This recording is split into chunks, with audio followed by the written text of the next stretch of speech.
So you want to make some of the most delicious chocolate chip cookies you ever have made?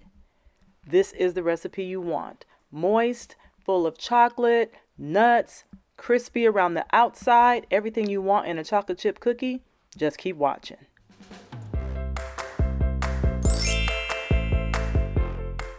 Hey you guys, welcome back to my channel. Today's video, as you know, is going to be a chocolate chip cookie recipe.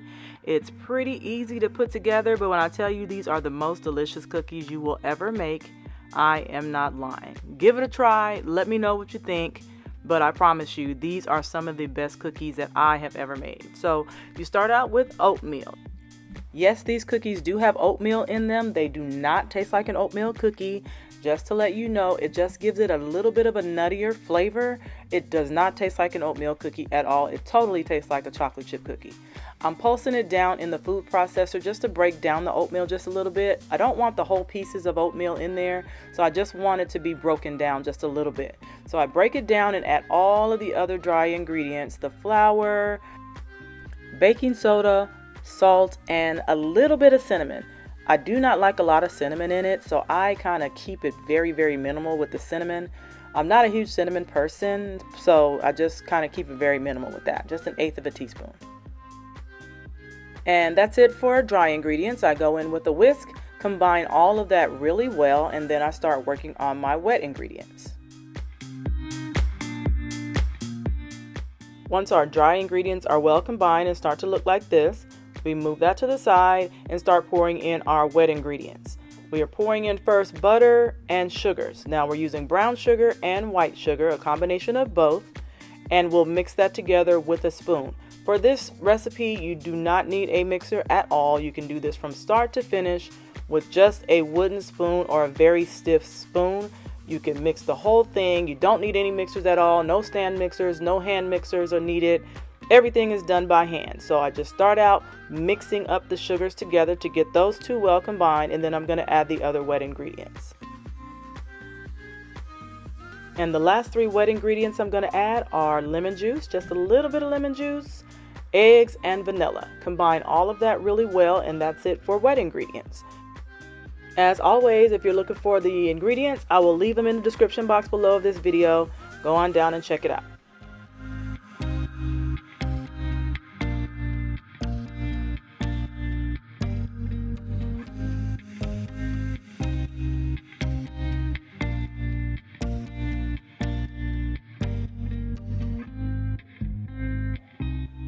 Now, once you get your wet ingredients well combined, mixed together really well, the only thing left to do is to combine the wet ingredients to the dry ingredients. Now, once you start adding the dry ingredients, the batter is going to get really thick. Don't worry, just keep stirring. Get you some elbow grease and keep on stirring. Everything's going to be good. You don't need a mixer for this at all. Just keep mixing and keep mixing until everything is well combined.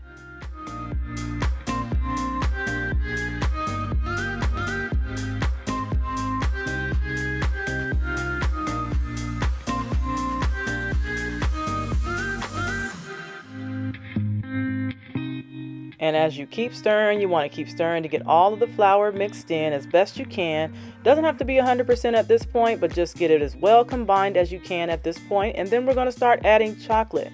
Now for chocolate, I am using bigger size chocolate chips. These are grand chips. And I'm also using the regular standard size chocolate chip. You can use any variation of chips that you like, any flavor of chips that you like. The options are really endless. You can do whatever you want to do at this stage to make them flavored however you like. You can use peanut butter, caramel, butterscotch, whatever you want to do at this point, a combination of that. But today I kept it really traditional with just straight up chocolate because I was really in the mood for a straight up chocolate chip cookie. I also added walnuts. You can add pecans, you can add whatever type of nuts you want, or you don't have to add any nuts at all. If you don't like nuts, please leave them out. They are not a necessity. You do not have to have them. I am a total nut person, so anytime there's a chocolate chip cookie, there's always going to be a nut associated for me because I love nuts. I love any kind of nuts. All kinds of nuts, I love them. So they will be in my chocolate chip cookies, but if you do not like them, by all means, leave them out. Now you see how stiff the batter is getting? Just keep stirring until you see all of the chocolate chips get like a glazy type look on the top of them. That means that all the chips have been touched by the buttery batter and all the flours mixed in. Once all of that has happened, cover it with plastic wrap and put it in the refrigerator for about 30 minutes to an hour, just so it can firm up a little bit. Me personally, I know that I will not eat all of these cookies. Cooking them all at once is not an option for me because I will not eat all of those at one time, although I may try. I know I won't. So I freeze mine. So I'm going to show you all what I do to freeze them.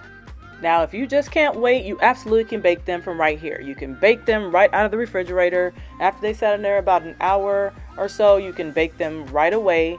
There's no need to freeze them. I simply freeze them because it gives me a longer time to use them because I know I won't eat them all at once.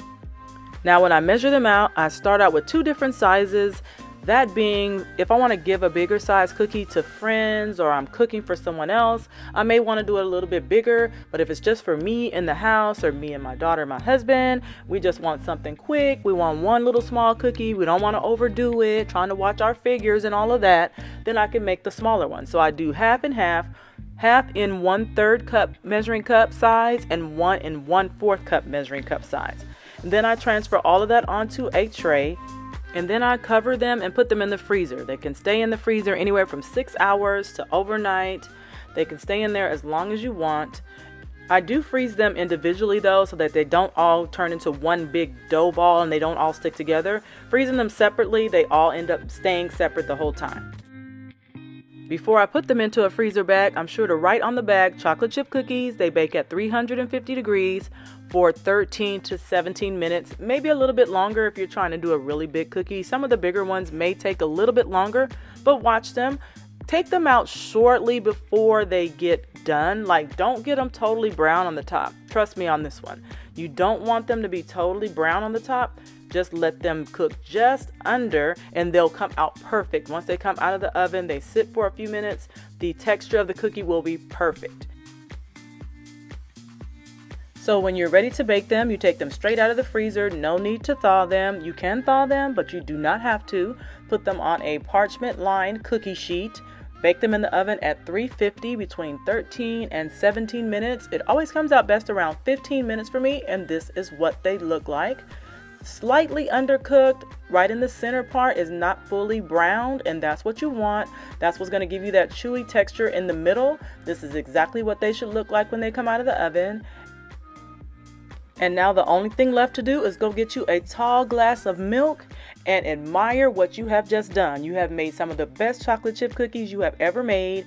You make these for your friends. I promise they will be all over you from that day forward for those cookies. Do you see how decadent they are? They're buttery, they're chocolatey, they have nuts in them, they have the crunch that you want. They are everything that you want. I promise you will not go wrong with this recipe, you guys. And that's it for today. I hope you all enjoyed this video. If you did, be sure to like, comment, and subscribe, and I'll see y'all in the next one. Thank you for watching. Talk to you later. Bye.